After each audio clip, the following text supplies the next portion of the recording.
1907 में भारत में एक क्रांतिकारी नेता का जन्म हुआ, जिन्होंने अंग्रेज़ों को लोहे के चने चबवा दिए। एक मात्र छोटी सी उम्र में जो फांसी पर चढ़े 23 साल की उम्र में। आज उसी विचारधारा से जुड़े हुए नेताओं से हम स्थानीय नेताओं से हम बातचीत करते हैं, जिनका सपना था 23 साल पुराना, वो आज पूरा हो गया है। सर नाम बताइए। मेरा नाम बलवान फगेड़िया है, मैं पंचायत समिति मौके का उपप्रधान हूँ। और आज हमारा 27 सितंबर को भगत सिंह की चौक पर मूर्ति का अनावरण था, तो एक रैली के साथ विधायक जी की अगुवाई में आज मूर्ति का अनावरण किया है। बहुत सालों से हमारा सपना था, जब भादरा में पढ़ने के लिए आए थे उसमें हमने मांग की थी कि भादरा में भगत सिंह का चौक होना चाहिए। 23 साल हमें लगे हैं इस मुकाम को हासिल करने में, और आज बड़े गर्व की बात है कि जिन शहीदों ने कम उम्र में इस देश के लिए अपना सब कुछ न्यौछावर कर दिया, आज उनकी याद के लिए हम बहुत कम कर पाए हैं। लेकिन यह गर्व का विषय है कि भादरा के आसमान में भी अब शहीद आजम भगत सिंह की मूर्ति आज लहरा रही है। इससे बड़ी खुशी हमारे लिए नहीं हो सकती। क्या पिछली बार की तरह सर, पिछली बार भी इसी तारीख को एक जनसभा या रैली, इनकलाब रैली निकली थी, और उसी के दौरान जो स्थानीय अभी विधायक हैं हमारे माननीय बलवान पुनिया जी, क्या वही मंजर फिर से दोहराया जाएगा? हाँ, पिछले 2018 से पहले जब विधायक इलेक्शन थे तो ठीक 27 सितंबर को हमने विजय संकल्प रैली का आगाज़ किया था अनाज मंडी से ही। तो हमने ये तय किया कि दोबारा एक बार फिर शहीद आजम भगत सिंह की मूर्ति के साथ, चौक की स्थापना के साथ हम दोबारा अपने किए हुए कामों को लेकर के जनता के बीच में जाएंगे। और हमारे कार्यकर्ताओं को, हमारे किसानों को हमने ये मैसेज दिया कि हमें राजनीतिक जो विपक्ष है उसको हमारी ताकत दिखानी है, तो आप अपना एक कीमती समय निकाल करके एक दिन आइए।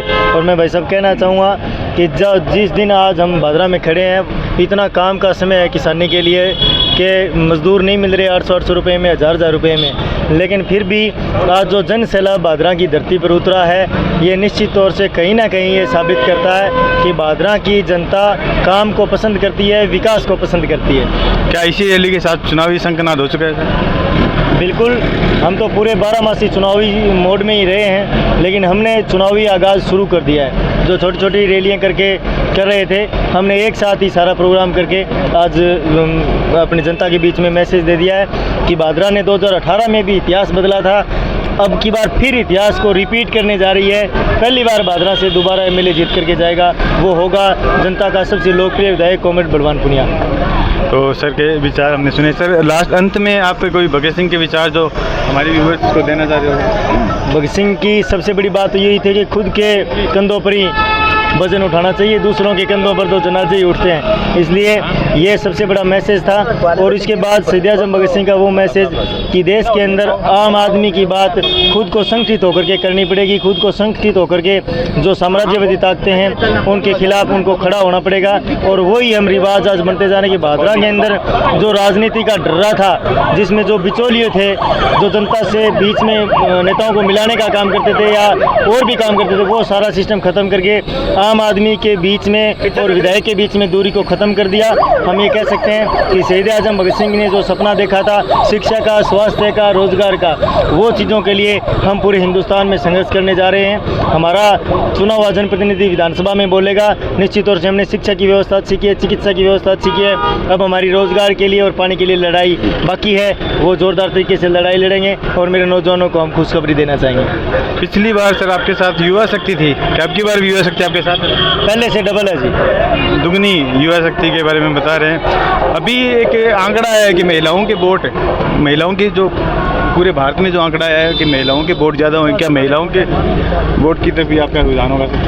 नहीं, हमारे तो आप रैलियों को देख लीजिए, सभाओं को देख लीजिए, मीटिंग को देख लीजिए, हमारे लगभग 40% भागीदारी महिलाओं की रहती ही रहती है। हम नॉर्मल घरों से हैं सारी राजनीति करने वाले लोग, तो हम ये चाहते हैं कि हमारे साथ बराबर में हमारे घर की महिलाएं भी हमारे साथ खड़ी हो, और जिससे समाज के अंदर उनका प्रभाव भी बढ़े और समाज के अंदर उनकी बराबरी भी हासिल हो। आज आपने रैली के अंदर भी देखा हुआ है, तो आज तक जितनी भी रैलियाँ हुई हैं सबसे ज़्यादा महिलाएँ हमारी रैलियों में देखने को मिलती हैं, और हम बड़े खुश हैं कि आज हम पूरे समाज को, पूरे भादरा को साथ लेकर के चल रहे हैं। ठीक है सर, धन्यवाद। जो सपना इन्होंने 23 साल पहले देखा था, आज उन्होंने पूरा कर दिया है, और इसी के साथ अगले चुनाव का संकनाद जो है वो इनके द्वारा कर दिया गया है। मैं संदीप सिंह भटनेर पब्लिक न्यूज़ से लगातार आपके साथ जुड़ा रहूँगा इसी चुनाव के दौरान। धन्यवाद। जय हिंद, जय भारत।